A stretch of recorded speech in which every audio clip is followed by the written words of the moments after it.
quelques années. Je vous raconte mon histoire. Il y a 15-14 ans, je voulais aller en Europe pour une première fois.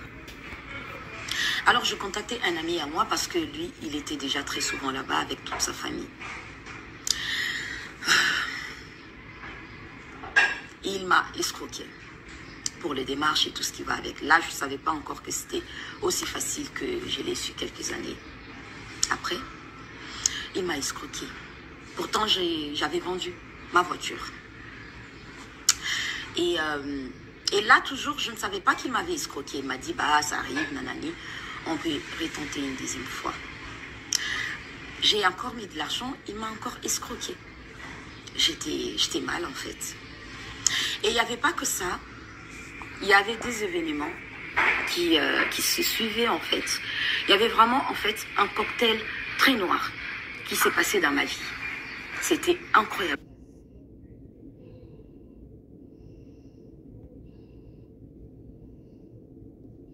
Douloureux. Ça n'allait pas. Alors, qu'est-ce qui s'est passé? J'ai carrément mis le Seigneur de côté. J'étais tellement mal. Je me suis lancée dans la vie de, voilà, alcool, tout ce qui va avec. En tout cas, le Seigneur n'avait plus la première place dans ma vie. Ah, et j'étais vraiment là, voilà, à fond. Et qu'est-ce qui s'est passé par la suite? Je suis devenue une personne éteinte, mais vraiment éteinte. Éteinte. Je n'avais plus de la joie. J'étais vraiment, voilà, très éteinte. Oh, c'était douloureux. En ce moment, et Alexandra n'était pas avec moi, elle était avec ma grande sœur. Je savais quand même qu'il fallait que je tienne pour elle, parce que j'avais un enfant, j'avais une fille que j'adorais, que j'aimais. Bah, on n'adore que Dieu, mais que j'aimais de tout mon cœur. Alors je savais qu'il fallait que je tienne pour elle. Mais en moi, en tant qu'être humain, vraiment la joie, non, je ne l'avais plus. Tout ce que je faisais, c'était forcé. Alors on essayait de combler avec de l'argent, on essayait de combler en faisant 2 voyages, en faisant ceci, en faisant cela. Voilà. Mais au fond de moi, je n'avais pas la joie. J'étais vraiment éteinte. Qu'est-ce qui s'est passé? Je ne pouvais plus supporter mon état, comment j'étais. Alors, qu'est-ce qui s'est passé? J'ai repris dans la vie. J'ai repris la vie de la prière. J'ai recommencé à prier. J'ai recommencé à mettre le Seigneur au devant de ma vie. Donc, je l'ai remis en priorité. Et voilà. Et là, j'ai senti que, voilà, ça allait un peu, ça allait. Vraiment, on sentait que, voilà, je m'améliorais. Mais je ne dirais pas que, voilà, et le Seigneur était vraiment le centre de, voilà, de tout, de A à Z. On pouvait toujours être dans la distraction, mais je savais que le Seigneur était là. Quand je dis ça, c'est dans le sens où je savais ressentir la culpabilité. Parce que quand on est dans le Seigneur, on sait ressentir la culpabilité. Je dis même à une personne aujourd'hui qui se dit qu'il ne croit pas en Dieu ou un truc comme ça. Déjà, le fait que tu fais quelque chose de mal et que tu ressens de la culpabilité, sache que tu as encore vraiment ton temps de revenir vers le Seigneur. Parce que c'est cette culpabilité-là qui nous éteint petit à petit et qui enlève la joie en nous. Alors, je continue. Donc, j'ai remis le Seigneur dans ma vie. Je n'étais pas parfaite, nul n'est parfait. Il n'y a que le Seigneur. Voilà. Alors, qu'est-ce qui se passe? J'avance. On est là. Et bim. Voilà. Je perds ma fille. Ce soir, le petit gars d'Alex le... Je vous résume. Je perds ma fille. Vous savez comment j'ai perdu ma fille? Quand j'ai réellement appris la nouvelle avec confirmation, qu'est-ce que j'ai fait? Je suis entrée dans ma chambre. J'ai mis mes genoux à terre. Je lui ai dit, à toi la gloire. Ouais. Et vous savez, les journées qui ont suivi, les nuits qui ont suivi, les jours qui ont suivi, après l'annonce déjà de sa mort et tout, je savais déjà qu'elle n'était plus avant de partir au Canada. Toutes les nuits avant de dormir, je faisais, mais bon, parce que je ne dormais pas, mais vous comprenez un peu, quand il faisait nuit, il fallait bien parler au Seigneur. Je faisais ce que je faisais tout le temps. Je lui disais, je me mettais dans mon état de prière, malgré que j'étais faible, malgré que j'étais amortie, tout ce qui va avec. Mais je lui disais, merci pour la journée. Vous avez vu ça? Je lui disais merci pour la journée. Et après, je priais, et après, je disais tout ce qu'il fallait dire. Parce qu'avant ça, avant que j'apprenne les décès de ma fille, j'étais en chambre, j'ai prié. Je lui disais, je ne vais pas recevoir de condoléances, je ne vais pas voir de cadavres, je ne veux pas tout ça. Mais c'est ce qui est arrivé. Alors, j'ai compris, par là, je regardais, j'ai dit, tiens, Roseline, c'est papa là. Il y a quelque chose. Alors, j'ai compris tout de suite que je savais tout de suite que je n'avais nulle part où aller. Je ne pouvais que rester dans sa présence. Je ne pouvais rien. Je ne pouvais pas m'éloigner de lui. Parce que je savais déjà ce que ça faisait de s'éloigner de lui. Alors tout ce que je savais en moi, c'était me donner à lui. Oui, c'était me donner à lui. Vous savez, on doit tout à Dieu, il ne nous doit rien. Mais par le fait de perdre ma fille, de ne pas le régner, de rester auprès de lui, j'ai ressenti comme une sensation de... Ah oui, tu as pris tout ce qui était important, donc tu me dois sûrement, voilà, et qu'est-ce que tu penses, et c'est quoi? Et je suis restée auprès de lui. Et je lui ai demandé encore et encore, de m'apaiser, de me relever, d'être là. Donc je savais que je ne pouvais pas m'éloigner de lui. Voilà pourquoi je dis que le Seigneur, il m'a préparé. Il m'a préparé. Et encore Dieu merci que ça ne m'a pas pris longtemps. Ça ne m'a même pas demandé trop de réflexion pour comprendre. Je ne l'ai pas renié pour une seule seconde, je vous dis les amis. Pas pour une seule seconde. Je suis restée et je dis, à toi la gloire, Seigneur. À toi la gloire.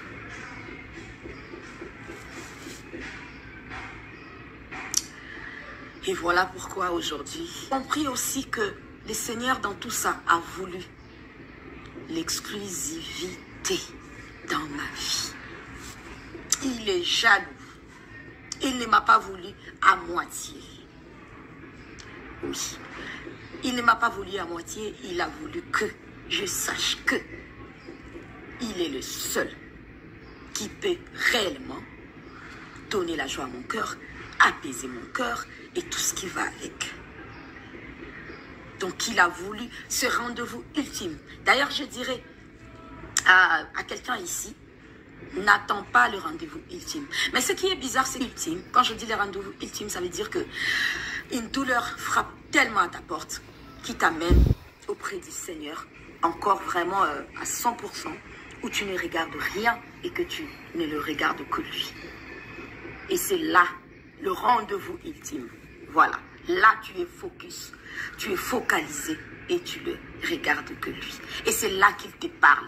Et c'est là même... Et il y a d'autres que j'ai gardés parce que j'ai estimé que je devais sûrement peut-être en avoir besoin. Donc aujourd'hui, je décide d'ouvrir un peu la valise. Allez, on va ouvrir ensemble.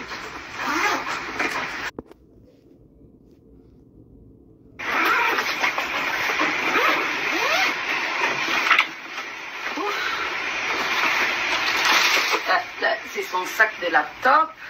Je vais bouger un peu la caméra pour qu'on puisse mieux voir.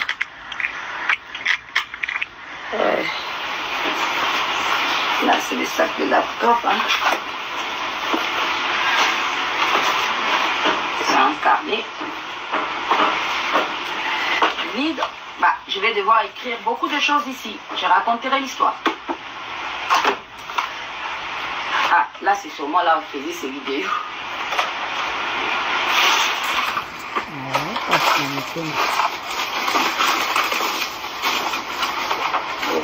Ça aussi. Bon, ça, j'imagine que c'est pour ça. Comme ça. Vous allez devoir m'apprendre comment faire les vidéos, hein. Tu le sais déjà, ma soeur. Ah, son micro. Elle avait un micro, elle faisait... Les vidéos. Elle faisait les DJ dans sa chambre. Elle faisait les DJ. Là, c'est l'histoire de la peinture aussi, des ongles. Non, ça, c'est les ongles. Le vernis à ongles. Voilà, tout. Je pense que c'est ça. Quoi? C'était le kit des ongles, en fait, des manicures ou pédicures. Des mèches. Ah oui. Ah, c'est la peinture.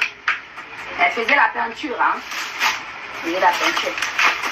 Ça, ce sont les pinceaux.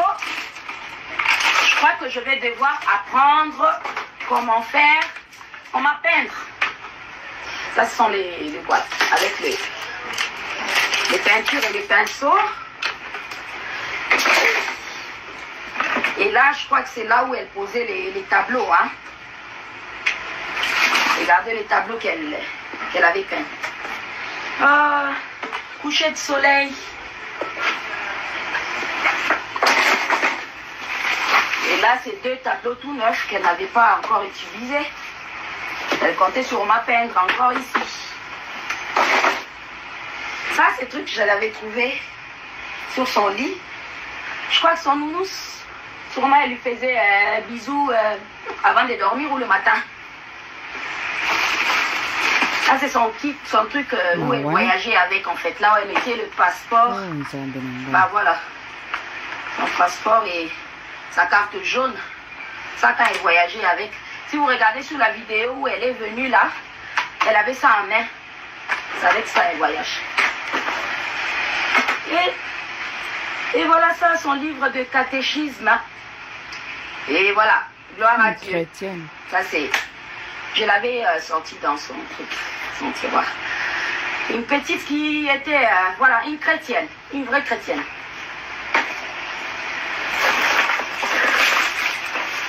Ah, c'était une petite qui n'aimait pas se casser la tête en fait avec des choses, donc elle aimait toujours tout avoir. Là c'est un carton de machine à coudre. Elle avait sa petite machine à coudre. Donc si elle a besoin de quelque chose, elle coud. Il y a une fois, elle était ici, et ma robe était déchirée. Elle avait pris, je lui avais donné et tout, elle avait cousu pour moi. Donc sa machine là, à coudre est là, avec tout à l'intérieur. Tout ce qu'il faut coudre, les fils, les quoi.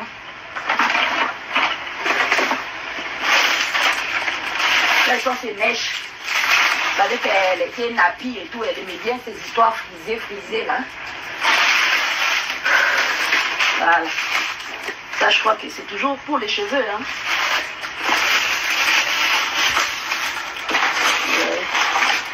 Elles sont les télécommandes et son jeu là. Et... chargeur, et ça c'est ton boom. Chargeur, et ça c'est ton boom. De la musique, je crois. Et là, ce sont ses coinces, les pièces. Quand on change l'argent, elle a toujours des pièces et tout avec. Elle a toujours gardé les pièces. Et au moins peut-être pour les petits trucs. Et là, ça je leur ai envoyé vous avez ce qu'on appelle, je sais pas, le confort là, c'est comme le confort pour la grippe et tout. Elle disait, maman, le froid, ça fait tellement froid et tout. Donc j'ai dit, bon, sûrement les produits là-bas ne vont pas donner, je t'envoie ces histoires là comme le confort, ça va t'aider avec le froid. C'est l'ancien pochette de son téléphone. Cécile.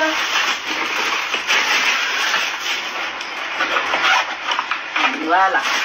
C'est un peu ça. Ça, je crois, le petit bonhomme ici, j'avais trouvé ça sur son truc. Et sa calculatrice. Bref. Voilà. Toujours, elle aimait bien dormir, toujours dans les noirs. Là, sûrement, c'était... Voilà, on dort, comme dans l'avion. Voilà. Oula, désolé. Il y a la deuxième valise. Là.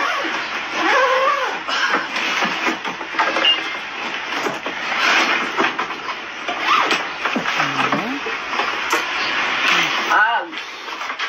La brosse, des fois. Ah là, je crois que je vais regarder la date. Si la date ça va, je peux utiliser un gommage, un exfoliant. C'est encore tout plein, hein. La boîte elle est pleine. Et là aussi, je vais regarder les dates pour pouvoir utiliser. Ah ça j'ai oublié, ses soeurs doivent venir prendre. Bah, c'était une petite chic, bon bref. Ça, c'est le sac des histoires cosmétiques, nanani. Ah oui. Ah mon bébé à moi. Là c'est la vaseline cocoa. L'huile, hein. Ouais, l'huile. Bon, bref. J'ai voulu ouvrir avec vous, au moins je pleure pas. Voilà. Au moins je pleure pas. Là, je vais rester ramener dans la valise. Allez, bisous. Merci beaucoup.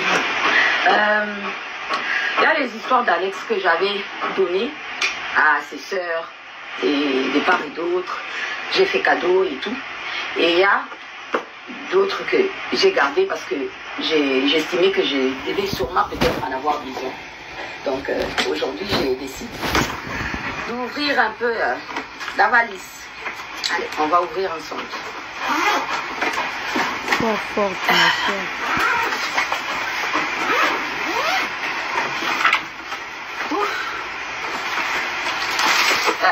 C'est son sac de laptop. Je vais bouger un peu la caméra pour qu'on puisse mieux voir.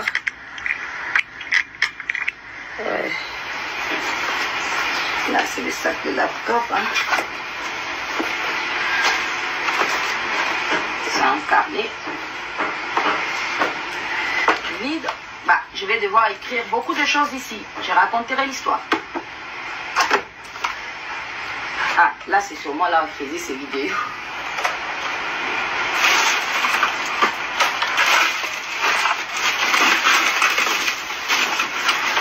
Et ça aussi. Bah, ça, j'imagine que c'est pour ça. Comme ça. Vous allez devoir m'apprendre comment faire les vidéos, hein.